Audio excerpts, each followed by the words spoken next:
ইদানিং নেটে প্রবেশ করলেই কাপল ব্লগের ছড়াছড়ি দিন দিন এটি বেড়েই চলেছে। এ থেকে পরিত্রাণ উপায় কি? দেখুন, যাদের মোবাইলে এগুলো আছে, যে পেজ, যে আইডি, যে আপনার গ্রুপ থেকে আসে, সেগুলো আনফলো করেন, সেগুলো ব্লক করেন, সেগুলো থেকে আপনি বেরিয়ে আসার চেষ্টা করেন। এটা খুব সহজ, প্রয়োজনের মধ্যে সহযোগিতা নিতে পারেন। আর যারা এই ব্লগগুলো তৈরি করছেন, এরা হলো রীতিমতো একটা, বলা যেতে পারে, শতাব্দীর সবচেয়ে শ্রেষ্ঠ, সবচেয়ে বেশি বড় বেহায়া। কারণ এই শতাব্দীতে যত বেহায়াপনা হচ্ছে, এর ভিতরে এই বেহায়াপনাটা যাদের মধ্যে হচ্ছে, তাদের মধ্যে বেহায়াপনার বোধটুকু পর্যন্ত নেই। স্বামী স্ত্রীর একান্ত মুহূর্তগুলোকে ভিডিও করে করে মানুষকে দিচ্ছেন, আপনার বউকে মানুষের সামনে উপস্থাপন করছেন। কেন? কিছু ভিউ কামানোর জন্য, অ্যাডসেন্স করে কিছু পয়সা কামাই করবেন সেই জন্য। তো এতটুকু লজ্জা যার নাই, সে তার স্ত্রীকে মার্কেটে, সোশ্যাল মিডিয়াতে তার স্ত্রীর সৌন্দর্যকে সেল করছে কিছু টাকা কামাই করার জন্য। মানুষের চোখের ক্ষুধা মেটাচ্ছে, মানুষের চোখের চাহিদা মেটাচ্ছে। এটা মিটায় সে কিছু টাকা কামাই করছে, কিংবা কিছু ভিউ কামাচ্ছে, কিছু লাইক কমেন্ট কামাচ্ছে। তো এটা হলো নির্লজ্জতার চূড়ান্ত রূপ, সোজা কথা।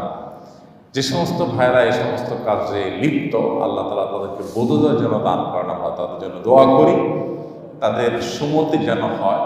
নিজের স্ত্রীর সাথে একান্ত মুহূর্ত অথবা ঘরোয়া মুহূর্ত, এই মুহূর্তগুলো বাহিরে শেয়ার করার ভিতরে কোনো পুরুষত্ব নেই, বরং সেখানে কাপুরুষত্ব আছে।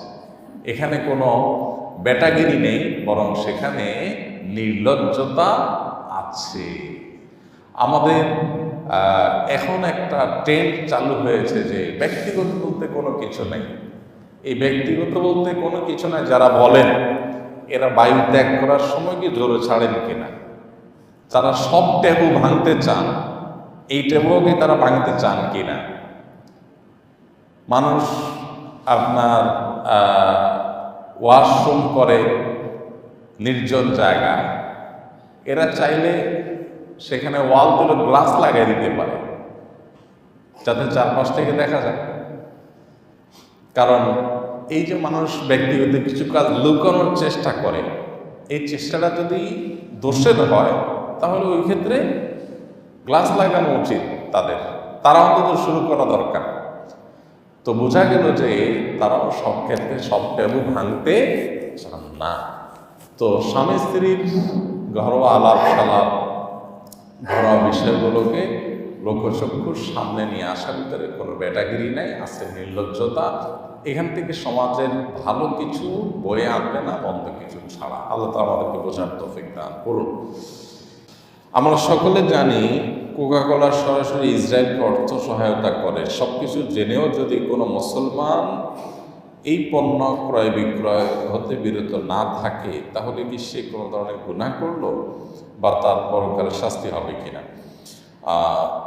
যে সমস্ত কোম্পানি পরিষ্কারভাবে মুসলমানদের বিরুদ্ধে কাজ করছে, অথবা মুসলমানদের নিধন যজ্ঞে, মুসলমানদের গণহত্যা, নিরপরাধ মানুষকে গণহত্যার জন্য যারা বিভিন্নভাবে ভূমিকা তারা রাখছে, সেটা অর্থ দিয়ে হোক, ফান্ড দিয়ে হোক, অথবা নৈতিকভাবে সমর্থন করে হোক, এরকম কোনো ভূমিকা যদি অবতীর্ণ হয় যে কোনো কোম্পানি, তাহলে সেক্ষেত্রে তাদের সুবিধা দেওয়া হারাম। তাদেরকে সুবিধা দেওয়া বা তাদেরকে সুযোগ দেওয়া, তাদের পণ্য কিনে তাদেরকে আপনি সুবিধা দিলেন, এই পণ্যের লভ্যাংশ তারা পেয়ে অপকর্ম করবে বা তাদের শক্তি বাড়াবে, ফেস ভ্যালু তাদের বাড়বে। তো এইটাতে আপনার ভূমিকা রাখার সুযোগ নাই। এটা আপনার নৈতিকভাবে আপনার এই কাজটি করা উচিত না। আল্লাহর কাছে এর জন্য আপনার দায় থেকে যেতে পারে যদি আপনি জেনে শুনে এরকম করেন। একটা হলো যে না, আমি তাদের ভূমিকা পরিষ্কারভাবে আমার জানা নাই, অজান্তে করেছি, সেটা ভিন্ন বিষয়। কিন্তু আমার কাছে যদি পরিষ্কার হয়ে যায় যে এদের ভূমিকাটা কি, তাহলে আর সেখানে আমাদের কোনো প্রকার মদত, পরোক্ষ মদতও যদি হয়, তাহলে সেটার জন্য আমাদেরকে দায়ী হতে হবে। আল্লাহ বলেছেন ওয়ালা তাআওয়ানু আলাল ইসমি ওয়াল উদওয়ান, পাপ এবং সীমালঙ্ঘনের কাজে তোমরা একে অন্যের সহযোগী হইও না। এই যে কোকা কোলার কথা বলছেন, সম্প্রতি তাদের যে অ্যাডভার্টাইজমেন্টের পরে আবার আলোচনাটা নতুন করে উঠে আসলো, সেই অ্যাডভার্টাইজমেন্টটা আপনারা লক্ষ্য করেছেন, তারা কিন্তু বারবার করে বিভিন্নভাবে বোঝানোর চেষ্টা করতেছিল যে এটা ইসরায়েলের পণ্য না, এটা তারা বোঝানোর চেষ্টা করতেছিল। এবং নামটা তো ডাইরেক্ট নিতে পারে না, ঘুরে ফিরে ওই জায়গার না এই জায়গার না। এখান থেকে বোঝা যায় যে মানে এই রাষ্ট্র কতটা অভিশপ্ত হলে বা এই নাম কতটা অভিশপ্ত হলে এই নামটা পর্যন্ত মুখে তারা নিতে পারছে না। এখান থেকে পরিষ্কার হয়ে যায়। আরেকটা বিষয় পরিষ্কার হয়, তারা শুধুমাত্র যদি এইটুকু বলতো যে আমরা ফিলিস্তিনকে সমর্থন করি, আমরা ফিলিস্তিনের গণহত্যাকে সমর্থন করি না, এই কথাটুকু যদি বলতো তাহলে তো কেল্লা ফতে হয়ে যেত। কিন্তু এত কথা বলতে পারলো, আসল কথা বলতে পারলো না। এখান থেকে বোঝাই যায় যে তারা এই গণহত্যার ব্যাপারে তাদের সমর্থন আছে। যদি সমর্থন না থাকতো তাহলে তার বিরুদ্ধে অভিযুক্ত সেটা তো তারা এটা অস্বীকার করলেই পারত যে আমরা এই গণহত্যাকে সমর্থন করি না বা কোনোভাবে আমরা সহায়তা করি না, এখানে অন্যায়ের সাথে আমরা নাই, বলতে পারত। সেটা না বলাটা পরিষ্কার করেছে যে তাদের ডাল মে কুচ কালা নেই পুরাই কালা হয়। বুঝা যাচ্ছে কথা? আমাদের বাসা বাড়িগুলো শুধুমাত্র এই কোকা কোলাই না, বহু ইহুদি পণ্য আছে যেগুলো আমাদের বাসা বাড়িতে ভরা।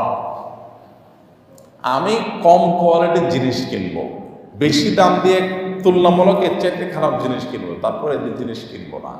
তাহলে আমার এই যে স্যাক্রিফাইস হলো, এই যে আমি বেশি দাম দিয়ে কিনলাম, এই যে আমি কোয়ালিটি কম জিনিস নিলাম, কম কোয়ালিটির জিনিস নিলাম, এটার কারণে আল্লাহর কাছে বিনিময় পাওয়া যাবে ইনশাআল্লাহ। ইদানিং গ্রামাঞ্চলে হাফ প্যান্ট পরা ছেলে অনেক দেখা যাচ্ছে, যদিও বয়সে তারা প্রাপ্তবয়স্ক। ইসলামের আলোকে বয়স্ক মানুষদের হাফ প্যান্ট পরে জনসম্মুখে ঘুরে বেড়ার বিধান কি? এটা পরিষ্কারভাবে হারাম কাজ ভাই। আমাদের তরুণদের মধ্যে পশ্চিমাদের অন্ধ অনুকরণের যে একটা প্রবণতা দেখা যাচ্ছে, যে পশ্চিমারা যেরকম করে এরকম করতে হবে। আমাদের এই অঞ্চলে মানুষ লুঙ্গি পরে, এখন আমাদের তরুণ সমাজের একটা বড় অংশ আছে এরা জীবনে লুঙ্গি পরে না, তারা শুধু প্যান্ট পরবে, ওই চুঙ্গা ছাড়া কিছু পরবে না। তারা হয় হাফ চুঙ্গা পরবে আর নাহলে ফুল চুঙ্গা পরবে, মানে চুঙ্গাই পরবে সব অবস্থায়, কিন্তু তারা কোনো অবস্থাতে লুঙ্গি পরবে না। লুঙ্গি পরার ভিতরে কোনো সওয়াব আছে গুনাহ আছে আমি সেটা বলছি না, আমি বলছি যে বিদেশি সংস্কৃতি, বিশেষ করে পশ্চিমাদের সংস্কৃতি জোর করে পুশ করানো হচ্ছে দেশে। এবং তার একটা উৎকৃষ্ট উদাহরণ হলো এইটা, যে আমাদের তরুণদের কিশোরদের দেখা যাচ্ছে যে তারা প্যান্ট তো পরছে হাফ প্যান্ট পরছে, এবং হাফ প্যান্ট পরে নির্লজ্জতা ঘুরে বেড়াচ্ছে। এই নির্লজ্জতাটাই বাচ্চাকে কিশোর গাইনের দিকে নিয়ে যাচ্ছে। যে কিশোর তার বাবা মায়ের দিকে মুখ তুলে তাকাতে তার ভিতরে জড়তা কাজ করত, যে কিশোর সিনিয়র মানুষকে, বড় ভাইকে দেখে সালাম দিয়ে বিনয় প্রকাশ করার কথা ছিল, সেই যুবক বাপের বয়সে মানুষের গায়ে হাত তুলতে পারছে যখন সে কিশোর গায়ের সদস্য হচ্ছে। এই নির্লজ্জতা শুরু করতে গিয়ে এই সাংস্কৃতিক আগ্রাসনগুলোর শিকার হয়ে সে এখান থেকে তার নির্লজ্জতা শুরু করেছে, সে নিজেও টের পায় নাই। কারণ নিজের রান, নিজের হাঁটু এগুলো মানুষের সামনে প্রদর্শন করা এটা লজ্জাহীনতার প্রকাশ, আর এগুলোকে ঢাকার চেষ্টা করা এটা লাজুকতার প্রকাশ। ওসমান বিন আফফান রাদিয়াল্লাহু তাআলা আনহু, ইসলামের তৃতীয় খলিফা, তিনি খুব লজ্জাশীল ছিলেন।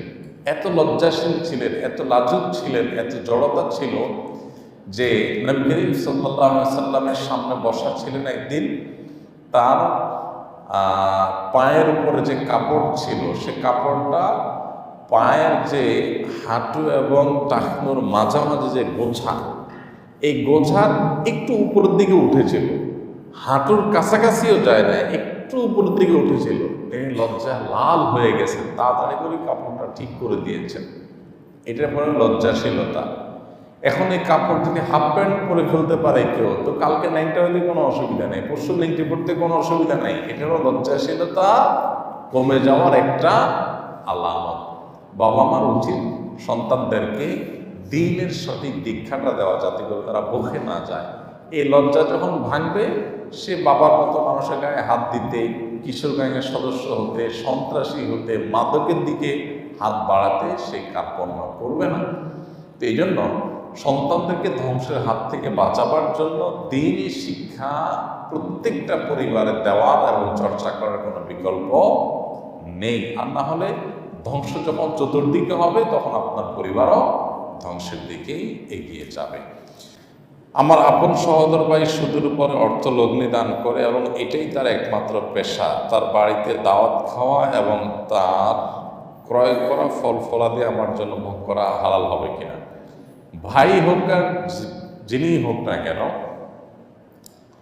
যদি তার উপার্জনের একমাত্র সোর্স হারাম হয়, আর কোনো হালাল উপার্জনের কোনো ওয়ে তার না থাকে, তাহলে তিনি ওই তার হারাম উপার্জন থেকে আপনাকে কোনো আপ্যায়ন করলে, কোনো হাদিয়া দিয়ে সেটা আপনার জন্য গ্রহণ করা, ভোগ করা জায়েজ হবে না। এখন প্রশ্ন হলো যে যদি আমি এটা না করি, তাহলে সেক্ষেত্রে তার সাথে সম্পর্ক নষ্ট হবে, ভুল বুঝাবুঝি তৈরি হবে, তাহলে আমি কি করব? এর উত্তর হলো, প্রথমত আপনি চেষ্টা করবেন তাকে বোঝানো, আপনার বিপত্তির জায়গাটা তাকে পরিষ্কার করার, যে তোমার প্রতি আমার কোনো বিশেষ কোনো বিদ্বেষ নেই, দুঃখ নেই, শত্রুতা নেই ব্যক্তিগত পর্যায়ে, বরং এটি হারাম হওয়ার কারণে আমি নিতে পারছি না, আমার অপরাগতার জায়গাটা এখানে। যদি সেরকম আন্ডারস্ট্যান্ডিং থাকে, তাহলে বোঝানো তাকে। তাতে দুইটা জিনিস হবে, বিনয়ের সাথে সুন্দর করে বোঝাইলে নিজের অপরাগতাটা প্রকাশ পাবে, তিনি ভুল ধারণা থেকে সরে আসবেন। দ্বিতীয়ত তাকে একটা দাওয়াত দেওয়া হয়ে যাবে যেন সে হারাম থেকে সরে আসে। আর যদি এরকম পরিস্থিতি না থাকে এবং এমন পরিবেশ হয় যে এখানে আসলে কোনোভাবে ডিনাই করা যায় নাই, বাধ্য হয়েছেন গ্রহণ করতে, তাহলে সেক্ষেত্রে উপঢৌকন হলে সেটা গ্রহণ করে সওয়াবের নিয়ত করা ছাড়া কাউকে দান করে দেবেন, নিজে ভোগ করবেন না। আর খাওয়া দাওয়া হলে যথাসম্ভব সেটা আপনাকে। Please like and subscribe.